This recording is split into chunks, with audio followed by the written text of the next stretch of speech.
আমার একজন মাদ্রাসার হলো সুপার। তো আমি ওলামা লীগ করতে, আওয়ামী লীগের একটা সময় অনেকে সুপার টুপাররা তারা বাধ্য হয়ে গেছে, অনেক ইচ্ছা করে গিয়েছে। আমি ওলামা লীগ করতাম। তো পারিবারিক একটা দ্বন্দ্বে তাকে ধরে নিয়ে গেল। ধরে নিয়ে গেলে আমাকে ফোন করল। তাই বললাম, ভাই এই সমস্ত বিষয় নিয়ে তো আমি থানা তদবির করতে পারি না। বৈষম্যবিরোধী ছাত্র আন্দোলনের সময় মামলাটা দেওয়া হয়েছিল। আমি করলাম না।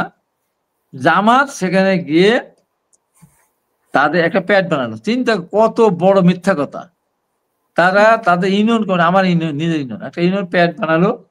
সেই প্যাডে জামাতের আমি ঠিক থাকলো, সেক্রেটারি মানে ঠিক থাকলো, ৩ নম্বর সাংগঠনিক সমন্বয় বানায় এসপির কাছে সাবমিট করলো। এই যে আমার দলের নেতা, আমার দলের নেতা এখনো কি কারাগারে থাকবে, জামিন পাবে না?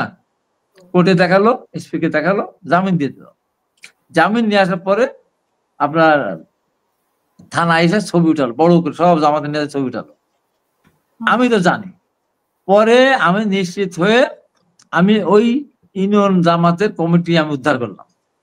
উদ্ধার করে দেখি যখন তার নাম কোথাও নেই, সাংগঠনিক দূরের কথা, নাম শব্দ কিচ্ছু নাই। কত বড় মিথ্যা স্যার, যে আমি ওরা একটা প্যাড বানায় তাকে সাংগঠনিক সমাজ বানালো। তারপরে হতেই পারে, সাধারণ মানুষ হতেই পারে, করতেই পারে, এটা ধরে নিলাম।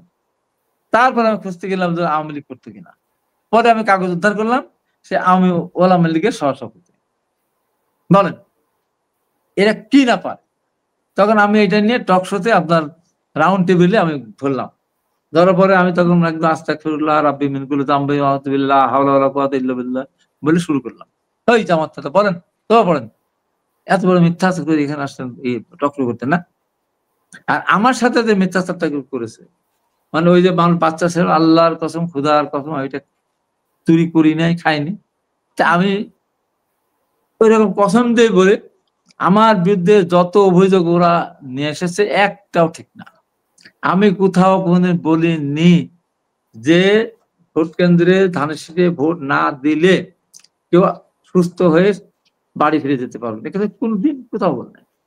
আমি কোনদিন বলিনি যে দাঁড়িপাল্লায় ভোট দিলে হাত পা ভেঙে দেবো।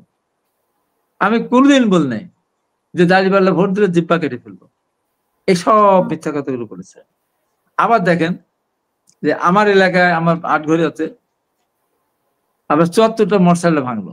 প্রায় ৩০ লক্ষ টাকা খরচ করছি, এখন সব মোটর সারতে পারিনি। আমার ৪ জন নেতা কোপালো, গুলি করলো, নিজেরা বোম ফুটালো। আসিমুদ্দিন, কামরুল, মামুন, রতন, চেয়ারম্যানকে। আমার অফিস ভাঙলো, ওখানে হোটেল ভাঙলো, নিজেদের কোন সব নিজেরা পড়লো, নিজেরা বোম মারলো। আবার আমাদের নেতারা মিথ্যা মামলা দিল। সেই জন্য আমি বলেছিলাম, আটঘরিয়ার জামাত এত কিছু করার পরেও আমাদের নেতাদের নামে কোনো ঘটনা না ঘটনার পরে মিথ্যা মামলা করেছে। তা মিথ্যাবাদীর পিছনে নামাজ হয় না। আমি একদম সুস্থ ব্রেনে আমি বললাম, আটঘরিয়ার জামাত যেহেতু মিথ্যা কথা বলে, তাই আটঘরিয়ার জামাতের কেউ ইমামতি করতে পারবে না। আটঘরিয়ার জামাত যদি মিথ্যা কথা বলে, তাই তাদের কেউ আজান দিতে পারে না, কারণ মিথ্যা লোকের আজান শুনে নামাজ পড়তে আসলে সে নামাজ সই হয় না। তারা কি বললো, যে হাবিব বলেন বিএনপি ক্ষমতা গেলে সমস্ত মসজিদ বন্ধ করে দেওয়া হবে। বলেন, একটা কথা তো, সব কথা মিথ্যা।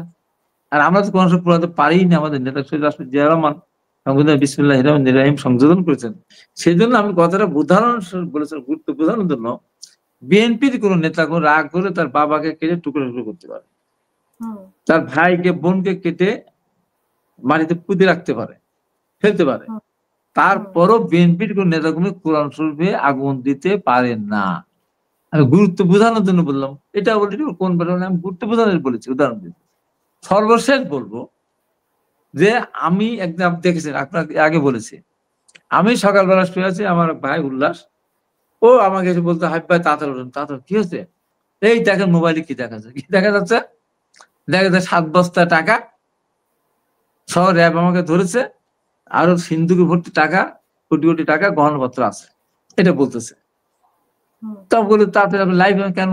মানুষ দেখে দেখুক, সারা পৃথিবীর দেখুক হাই টাকা আছে, এটা ধরছে। আমি লাইভ ট্যাবে গেলাম না, আমার একটা প্রোগ্রাম ছিল চরকুলিয়া।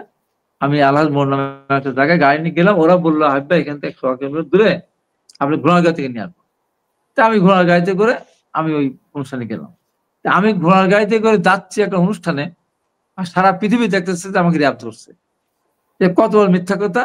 আপনার মধ্যে আপনার অনুষ্ঠানটা যেমন জনপ্রিয়, ঠিক আপনার অনুষ্ঠানের সম্মান বা তার চেয়েও ক্ষেত্র বিশেষ সাইফুল সাগরের ফেস দ্য পিপল, ওটা আবার অত্যন্ত আপনার মতো একটা জনপ্রিয় একটা অনুষ্ঠান করে সাইফুল সাগর। সাইফুল সাগর তার আগে 2 দিন আমাকে ফোন করেছিল।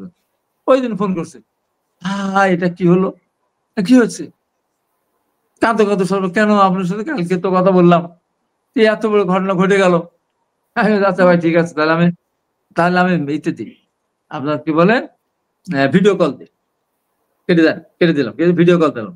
ভিডিও কল দিয়ে ওখানে অনেক মেয়েরা ছিল, বাচ্চারা ছিল, প্রায় 1000 খানেকের বেশি লোকজন, মানে উপর দিয়ে মানে গাছগাছালি ভরা। আমি দেখাচ্ছি এই যে সাইফুল সাগর আমাকে র্যাব ধরে নিয়ে আসছে, নিয়ে আসার সাথে সাথে এতগুলি বাচ্চা কাছে আমার সাথে দিয়ে দিচ্ছে। দেখেন কত বাচ্চা, কত প্রাকৃতিক পরিবেশ, হ্যাঁ মনোরম পরিবেশ। দেখবে কি এটা? আর এটা হলো আমি একটা স্কুলে আমি প্রধান অতিথি হিসেবে এসেছি। তাই তো বলি আপনার কথা বলতো কত মিথ্যা। এরা করলো আমাদের থেকে পেজ থেকে করলো। তারপরে ছেলে খুঁজে বার করলাম, বাড়ি ছাড়া হয়ে গেল, পড়াশোনা বললাম বাড়ি ছাড়া হয়ে গেল। এরপরে মামলা করেছি।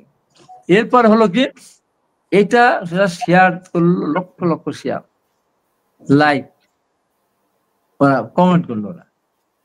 তার ভিতরে আমি টকশো থেকে বললাম 2 দিন যেটা, যে আমার এই ঘটনাকে নিয়ে যারা কমেন্ট করেছে বা শেয়ার দিয়েছে, লাইক করেছে, তারা কোনো ভালো মানুষের সন্তান না, দাবি করলাম। তারপর দিন গেলাম চ্যানেলে, তখন ওই দিন গিয়ে দেখি যে দেলোয়ার হোসেন সাইদের ছেলে, যে আমাকে সম্মান করে, মানে পারলে পারতো কিভাবে সম্মান করে তার ঠিক নাই, সে দেখি শেয়ার করেছে, নিজামী সাহেব ছেলেও। তা আমি তখন বললাম যে 18 বছর বা 15.5 বছর জামাতের নেতাদের বিরুদ্ধে যখনই কোনো আওয়ামী লীগ অত্যাচার নির্যাতন করেছে, এই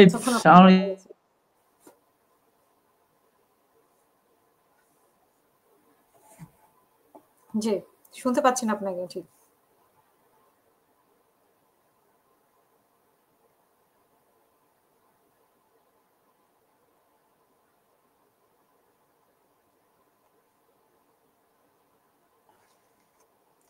হ্যাঁ হাবিব ভাই আপনাকে শুনতে পাচ্ছে না।